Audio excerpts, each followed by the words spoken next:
Thank you so much. మీరందరూ ఈరోజు ఇక్కడికి వచ్చినందుకు. నేను మీ ఊరు బిడ్డని, మీ బిడ్డని, నెల్లూరు జిల్లా అమ్మాయిని.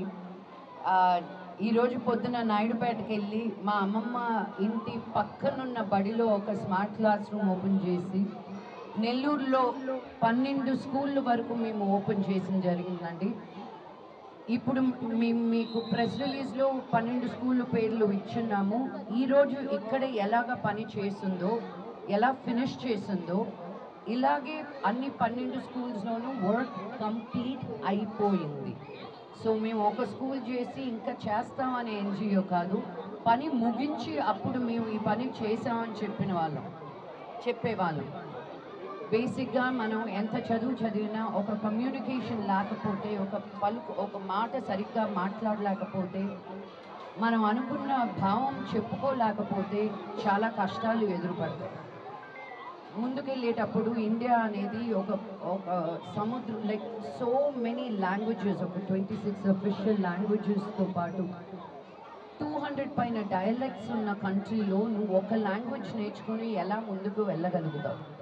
ఇంగ్లీష్ అనే ఒక అఫీషియల్ లాంగ్వేజ్ని తీసుకొని మనకి కమ్యూనికేషన్ ఈజీగా ఉంటుందని ఆ లాంగ్వేజ్ ద్వారా మేము leadership qualities and English government school పిల్లలకి ఎందుకు నేర్పిస్తున్నామంటే, మా తాతగారు నేర్పించింది గవర్నమెంట్ స్కూల్లోనే, మా నాన్నగారు చదివింది గవర్నమెంట్ స్కూల్లోనే. ఆయన ఆ ఊరి నుంచి బయటకు వచ్చి మాకు వేరే చదువు ఇప్పించగలిగారు కాబట్టి మేము ఈరోజు ఇక్కడ ఉన్నాం. సో నేను అమెరికా నుంచి వెనక్కి వచ్చాక మన దేశానికి నేను ఏం చేయగలుగుతాను అంటే, ఎడ్యుకేషన్లో చాలా డిఫరెన్స్ కనిపించింది ప్రైవేట్ స్కూల్కి వెళ్ళే పిల్లలకి, పబ్లిక్ స్కూల్కి వెళ్ళే పిల్లలకి. మన పిల్లలకు కూడా అదే ఎడ్యుకేషన్ కానీ ఇవ్వగలిగితే, మీరు సిటీలో ఉన్నారా, టౌన్లో ఉన్నారా, ఒక చిన్న గ్రామంలో ఉన్నారా అనే ఇది తీసేసి, నీకు డబ్బులు ఉన్నాయా లేవా అన్న ఆ భావం తీసేస్తే, ఎడ్యుకేషన్ అనేది ప్రతి బిడ్డ right and correct kind of education. ఈరోజు మన లోకం చాలా ఫాస్ట్గా పరిగెత్తి వెళ్ళిపోతుంది. ఐ థింక్ ఇక్కడ ఉన్న వాళ్ళు, ఇక్కడ ఉన్న వాళ్ళమే, మన వెనక ముందు ఉన్న వాళ్ళు కూడా సెల్ ఫోన్ అంటే ఏంటో తెలియని రోజులు వాళ్ళకి తెలియదు. సో మనం ఒక ల్యాండ్ లైన్ నుంచి, ఒక పేజర్ దగ్గర నుంచి సెల్ ఫోన్ అండ్ మనం ఒక కెమెరా, ఒక మ్యూజిక్ సిస్టమ్, ఒక ఫోన్ అనేది 4-5 ఐటెంలు ఉండేవి. ఇప్పుడు 100 ఐటెంలు ఒక్క మెషిన్ లోపలికి వచ్చేసింది. అలాంటప్పుడు మీరు ఇంకా బల్పం పెట్టుకొని మన పిల్లల్ని ఎంత ముందుకు తీసుకెళ్ళగలుగుతారు అనేది నా ప్రశ్న. గవర్నమెంట్ ఏం చేస్తుందో వాళ్ళకి తగినంత మించి చేస్తున్నారు. ఎందుకంటే మన దేశంలో జనాభా అంతమంది ఉన్నారు కాబట్టి. నా విన్నపం ఏంటి అంటే, ఇంతమంది ఉన్నారు పేరెంట్స్గా కానీ వాలంటీర్స్గా కానీ, మీరు మీ టైం కానీ కేటాయిస్తే ఈ పిల్లలకి, ఇండియా అనేది లోకంలో అందరికంటే ముందుకెళ్ళే శక్తి ఉన్న దేశం. ఇంత జనాభా ఉండి మనం వెనక పడిపోవడానికి అసలు ఒక కారణం అనేది ఉండకూడదు. ఎడ్యుకేషన్ దగ్గరే నేను పెద్ద స్టార్క్ డిఫరెన్స్ కనిపిస్తున్నాను.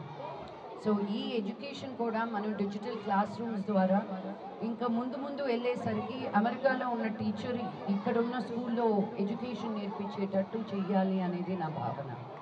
ఇప్పుడు మేము 300 స్కూళ్ళ పైన ఉన్నాం స్మార్ట్ క్లాస్ రూమ్స్ ద్వారా. కొన్ని 2 లక్షల పైన పిల్లలు, గవర్నమెంట్ స్కూల్ పిల్లలు డైరెక్ట్గా మా వాలంటరీ బేస్డ్ ప్రోగ్రామ్తో టచ్ అవుతారు. 4 స్టేట్స్లో ఉన్నాం మేము. ఇవన్నీ ఎందుకు అంటే, ఒక ఊర్లో ఒక్కరు బాగుపడితే చాలు, వాళ్ళే వెనక్కొచ్చి మా ఊరిని బాగు చేయాలి, మా బడిని బాగు చేయాలి అని ఎవరు చెప్పాల్సిన అవసరం లేదు. వాళ్ళ మనసులో వాళ్ళకే వస్తుందన్నమాట. అదే నా ఆశ. మన పిల్లలందరూ చాలా ఎత్తుకు ఎదగాలి, మనకంటే ముందుకెళ్ళాలి అన్న ఒక ఆశ నాకు. సో ఈ దీవెనలన్నీ నా పాపకి, నా కుటుంబానికి ఎల్లప్పుడూ ఉండాలని కోరుకుంటూ, నన్ను మీ బిడ్డలా నన్ను ఇక్కడికి ఆహ్వానించినందుకు, ఒక్క రోజులో నేను ప్లేస్ మారిస్తే ఇంత అద్భుతంగా నన్ను రిసీవ్ చేసుకున్నందుకు ఈ స్కూల్కి కూడా చాలా థ్యాంక్ యూ చెప్తూ, మనస్ఫూర్తిగా కృతజ్ఞతలు తెలుపుకుంటూ సెలవు చేయండి. Thank you.